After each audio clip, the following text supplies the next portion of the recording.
চৌঠা অক্টোবর তাদের দুজনের প্রথম দেখা হলো। তখন বিকেল ঘনিয়ে আসছে, বাতাসে শীতের আমেজ। 10ই অক্টোবর তাদের দীর্ঘক্ষণ কথা হলো টেলিফোনে। সেদিন ছেলেটি নতুন কেনা টবে গোলাপের চারা লাগালো। 30শে অক্টোবর রেস্টুরেন্টের নিরালা কেবিনে ছেলেটি বলল, তোমাকে আমি ভালোবাসি।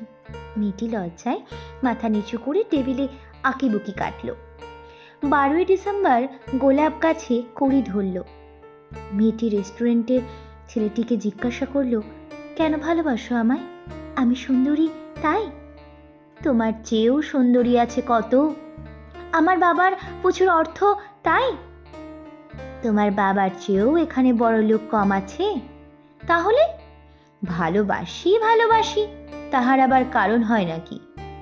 মেয়েটি বাড়ি ফিরে বন্ধুদের সঙ্গে টেলিফোনে অনেক আলোচনা করল। সবাই এক বাক্যে বুঝিয়ে দিল, ভালো যখন বাসে তখন একটা কিছু কারণ তো আছে বটে, সেটা না বুঝে বেশি এগোস না। 2রা জানুয়ারি মেয়েটা বলল, আমার কাছে কি চাও? কই, চাইনি তো কিছু। ভালোবাসো অথচ চাও না? তাহলে না চাহিলে যারে পাওয়া যায়। এ তো গান। শুধুই কি গান? তাছাড়া কি? কিছুই যদি না চাও তবে ভালোবাসো কেন? ভালোবাসি তাই ভালোবাসা দিতে চাই, চাইবো কেন? তুমি সত্যিই অদ্ভুত। 10ই ফেব্রুয়ারি দুজনের দেখা হলো মেট্রো স্টেশনে, পাতালে। ছেলেটি বলল, আমি কাল সারা রাত বাঁশি বাজিয়েছি। সারা রাত সেই সুরের মায়াবী আলোয় তুমি নাচছিলে। অসামান্য অনন্য সে নাচ। তা কাল সারা রাত আমি ঘুমিয়েছি, আমি কিন্তু তোমার নাচই দেখে গেছি সারা রাত। তোমার বাঁশি একদিন শুনতে হবে। 12ই মার্চ ছেলেটি বাঁশি বাজালো। মেয়েটি শুনল। সময় থমকে রইল অনেকক্ষণ। বাঁশি যখন থামলো, মেয়েটির দু চোখ ভরা জলে। বলল, বাঁশি শুনতে শুনতে আমার ঘুম এলো আবেশে। আমি দেখলাম আমি নাচছি, মেঘের মাঝখানে তারাদের পাশে আমি নাচছি। আকাশে ফুলের গন্ধ।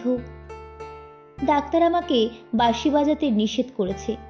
সে কি, কেন? বাঁশি আমাকে টেনে নিয়ে যায় স্বপ্নের মধ্যে। ডাক্তার বলেছে, স্বপ্ন দেখে দেখে আমার মস্তিষ্কের শিরা উপশিরায় জট পাকিয়ে যাচ্ছে। তাহলে ভাবছি। 16ই এপ্রিল মেয়েটি বলল, আমার বন্ধুরা বলেছে তুমি খুব ভালো, অসাধারণ, কিন্তু তুমি সৃষ্টি ছাড়া। তোমার স্বপ্ন সব অর্থহীন। আমি জানি। স্বপ্ন টপ্ন ছেড়ে দিতে পারো না তুমি? না। তাহলে তাহলে তুমি তো আমাকে হারাবে। তোমায় পাইনি তো কখনো। 5ই মে ছেলেটির মস্তিষ্কে অপারেশন হলো। একটু সুস্থ হতে মেয়েটি এসে বলল, ভালো আছো তো? এখনো স্বপ্ন দেখছো না তো? দেখছি, আরো সুন্দর সব স্বপ্ন। তাহলে তো দেখছি অপারেশনটা আদৌ সফল হয়নি। বাড়ি ফিরে বন্ধুদের ফোন করলো মেয়েটি। বন্ধুরা এক বাক্যে বলল, বাঁশি বাজানো, স্বপ্ন দেখা সবে ব্যাকডেটেড, সৃষ্টি ছাড়া। তুই আর লোক পেলি না? তুই এত রূপসী, তোর এত উজ্জ্বল প্রসপেক্ট, ভালো যদি চাস শীঘ্রই বিয়ে করে ফেল তো দাদার সেই বন্ধুকে।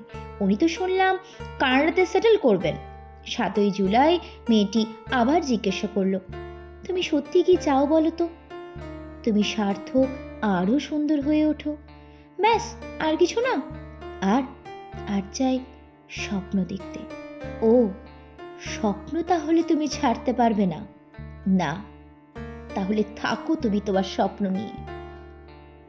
12ই আগস্ট গোলাপ গাছে ফুল ফুটল অনেক। সেদিন দুপুরে ছেলেটির মস্তিষ্কে আবার অপারেশন হলো।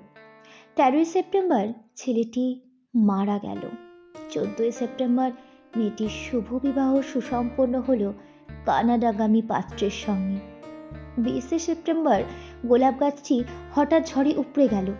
সেদিন সন্ধ্যের বিমানে মেয়েটি হানিমুনে গেল। যাবার আগে বন্ধুদের বলে গেল, স্বপ্নের চেয়ে বাস্তব অনেক ভালো রে, অনেক মধুর। স্বপ্ন দেখে কেবল বোকারা। 4 অক্টোবর ছেলেটির মা ঝরে পড়া গোলাপ গাছটিকে সযত্নে তুলে ফেলে দিল। শূন্য টবে কয়েকটা পোকা, কয়েকটা মাছি। আমি ঠিক জানি না ওগুলো পোকা, মাছি নাকি ছেলেটির স্বপ্ন। আমি ঠিক জানি না, ঠিক জানি না।